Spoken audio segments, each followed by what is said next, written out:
Well, first of all, I'm delighted, of course, to be part of this very important debate. The issue that we try to address at this conference today is the role, the impact of civil society on peace building, conflict resolution, and democratization. But I guess we should revise that order as conflict resolution, peace building, and democratization. The reason is the following. As a first step, the conflict resolution may eliminate the conflict, but the absence of conflict does not necessarily or automatically mean the presence of peace. Today, for example, 16 years after the Dayton Agreement, can you guys hear me? Closer. Today, actually, 16 years after the Dayton Agreement, there is no conflict among the Bosniaks, Croats, and Serbs in Bosnia and Herzegovina, but there is no peace either. After all, peace building is a process that takes place where all the concerned parties are dedicated and willing to achieve peace. It is the process of building upon that collective will to achieve the peace. And we all agree that the democracies flourish with the state and non-state institutions that are transparent and open enough to allow their citizens monitoring of and participation in these institutions, which in and by itself constitutes the core of the functioning civil society. Now the question is, what if the community does not have the ability to organize in such a fashion at the first place? What if the community is divided along the ethno-religious lines? What if these different ethnic and religious groups have directly or indirectly engaged in conflict, or at least have not interacted closely because of the entrenched prejudices among each other? So the question is, the fundamental question is, how do you get to a functioning civil society from such an ethno-religiously fractured community? As we all listened today, theoretically, civil society is characterized by the presence of voluntary, civic, and social organizations.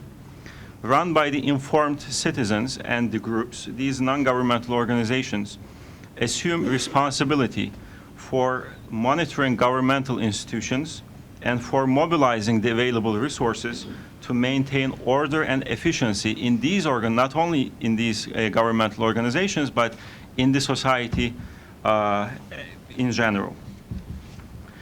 The underlying assumption is that coming together of the citizens around either political or non-political causes is a crucial prerequisite to achieving a functional civil society and strong democracy. So the key is citizens coming together for a common cause.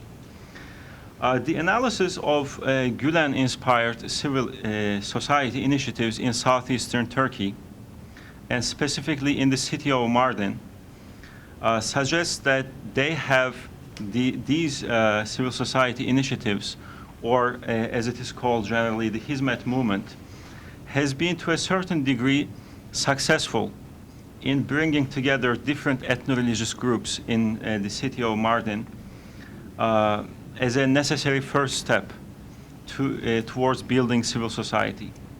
Namely, the Hizmet movement identified, together with the local people, the common problems facing them all, regardless of their different ethno-religious identities. Here I'm trying to talk about the process through which this Hizmet movement is initiating building the civil society. And then the movement, when I say the movement, I mean all these individuals affiliated with this movement. They provided, through the collaborative efforts of those people, the solid services to address those common problems. As a result, this process, which required individual participations, has created a civic consciousness of being Mardinian and the citizen of Turkey beyond their respective ethno-religious identities. So they have realized that I may be Kurd, Turk, Arab, or Assyrian Christian, but first I'm a Mardinian and I'm a citizen of this country. To be more specific, in Mardin, a multi-ethnic city, some of you may be familiar with this city, multi-ethnic city populated by ethnic Turks, Kurds, Arabs, and Assyrian Christians on Turkey's Syrian border.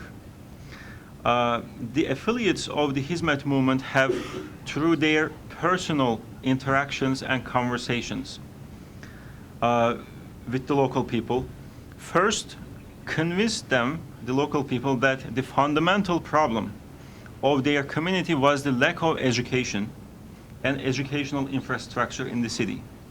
Second, they promoted multicultural understanding and tolerance towards the other ethnic religious identity. And finally, these local people, the movement got these local people personally involved in finding resources through local or outside donors and making concrete progresses on the ground. In so doing, the Hizmet movement has been able to create a Mardinian civic consciousness among the Turks, Kurds, Arabs, and Assyrians living in the city. Moreover, the movement's activities in Mardin have centered on providing educational facilities such as schools, university prep courses, reading halls, as well as providing humanitarian assistance such as food and clothing distribution. Of course, it's important to understand the security environment where these activities were taking place.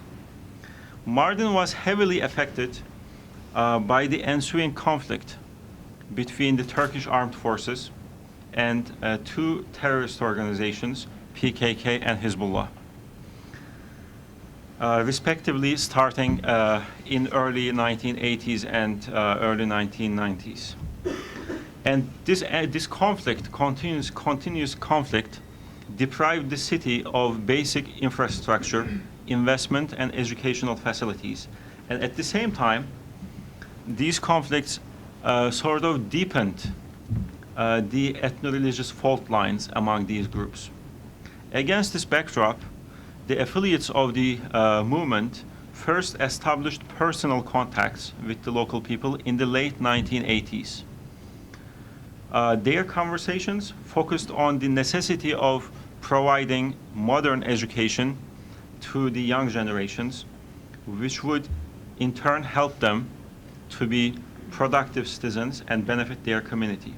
So it is that simple. They just initiated conversations which focused on the necessity of education, but not just preaching about the necessity of education, but also getting those people involved personally, no matter how much they have, no matter how much they can contribute, but getting them personally involved in implementing these projects. With the cooperation of these local people from the very beginning, the movement has institutionalized. It's also very important. The movement has institutionalized these efforts by opening university prep courses, schools, and reading halls. It opened the first university prep course in Mardin city center in 1992, and later in the surrounding counties such as Kızıltepe, Derik, Nusaybin, and Midyat, some of which were under the heavy influence of either PKK or Hezbollah. These university prep courses have been pretty successful in terms of attracting the local youth, despite the continuous threats by both PKK and Hezbollah.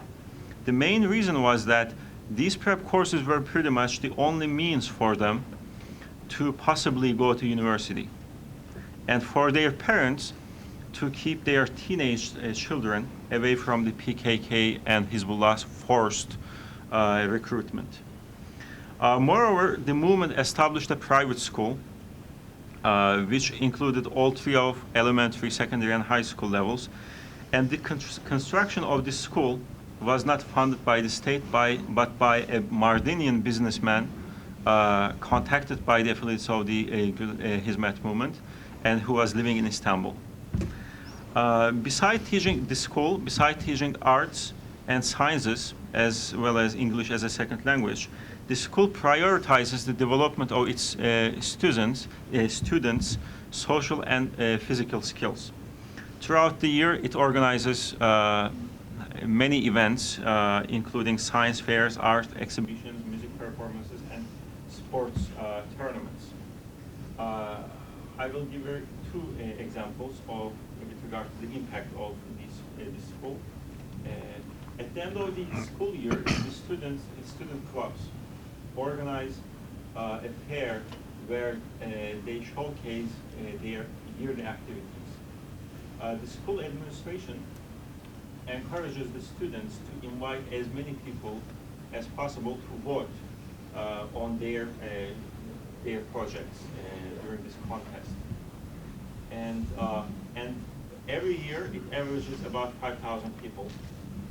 And the school administration believes that this kind of practice and this kind of activities help the students adopt democratic practices such as free and fair elections.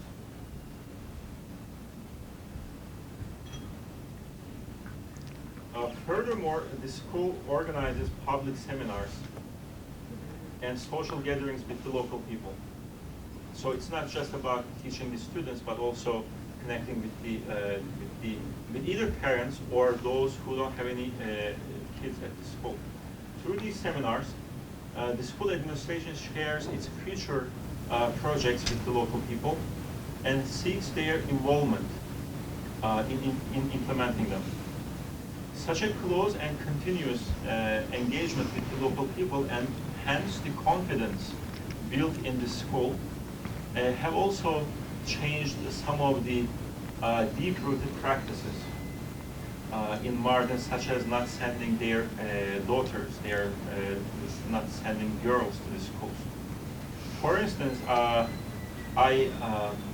talked to a Kurdish mother who didn't speak Turkish, and I spoke with her through an interpreter, and she said, and I quote, "I was not allowed to go to even elementary school and was forced to get married at a very young age. I did not have much say in my family affairs, but I'm quite happy for my daughter Hatice, because she is going to school now in Balıkesir, a western city of Turkey, through the arrangement, scholarship arrangement of the movement. Even now, at the age of 15, her father consults her opinion, and she is able to influence her father's decisions. And she will be a strong woman and good mother." Finally, the Hizmet movement has established in Mardin, respectively, Reading Halls Association and Village Development Association. Of the two, the first opens reading halls in the distant counties of Mardin. And these reading halls serves as a substitute for the university prep courses. By providing the children of school age with reading and study materials, these reading halls aim to keep the children and youth off the streets, from where they are normally prone to be recruited by PKK or Hizbullah. Similarly, the Village Development Association keeps constant contact with more than 150 villages. It organizes food and clothing distribution, and in cooperation with the school and the university prep courses, they identify the students who need assistance to go to school. And I guess very importantly, the regular visits paid to the parents by the teachers, especially by the female teachers, convince the parents to send their daughters to school, because they see, they meet with the female teachers, and that builds confidence with the parents.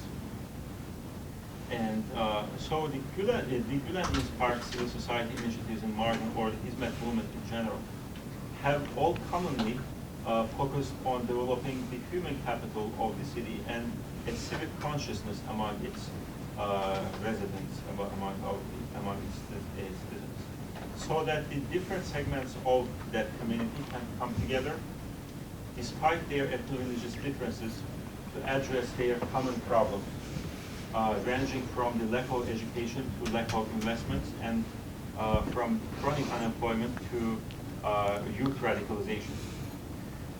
The movement has emphasized the importance of human agency and the ability of the society to meet its needs without completely relying on donors or the state funding or the state itself.